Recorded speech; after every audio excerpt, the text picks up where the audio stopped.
decided genuinely he can call up the office, spoke to my constituency assistant, says I got something to drop off for Santia. So she said, you can drop it in through the window. Up to this point, I don't even have a letterbox on the building. He dropped it in through the window. I never saw the check because by the next morning, Mr. Holford broke into my office around 11 o'clock and took up the check from the tray before any conversation could take place about this check. The police called my constituency assistant and said, what does the minister want to do? Does the minister want to pursue charges? I took a decision, go along and do what you have to do because I ain't got nothing to hide. I ain't receive it, so there ain't nothing to hide. So there has never been any wrongdoing, any breaching of any legislation. You see, I don't know how I could breach something that has not been proclaimed. My position remains the same on integrity in public life and the legislation as it did before the campaign in 2018. I have nothing to hide.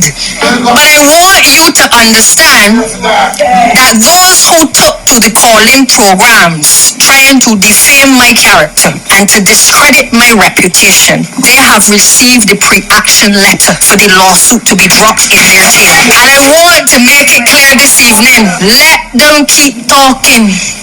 Because everyone that talk, the letter gonna come and drop it in the tail. I am not the one. So if they want an equalizer for the Barbados Labour Party, it is not Santia Bradshaw. Hi, this is Sherry Veronica, and the more she spoke, the more she incriminated herself.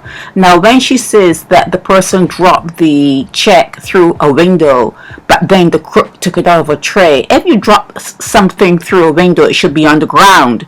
And she said that the crook, whoever Holford, took it out of a tray, and she never received it. So there's no guilt. She never received it. So she's saying because she never physically touched that check, that she cannot be held responsible. The more she spoke, the more she incriminated herself. Santia Bradshaw needs to shut up about this. If she's going to sue whoever called in on the program, she probably has to sue the president of the DLP because he has called for her resignation, her firing, and you call for that based on the fact that the person is stealing or taking bribes or whatever.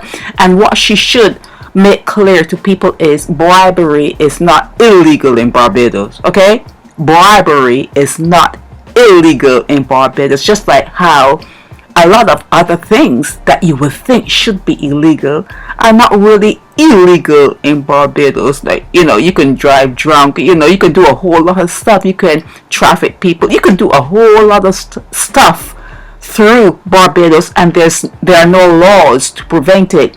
But just because there are no laws in place doesn't mean that you did not do something that was wrong. Okay?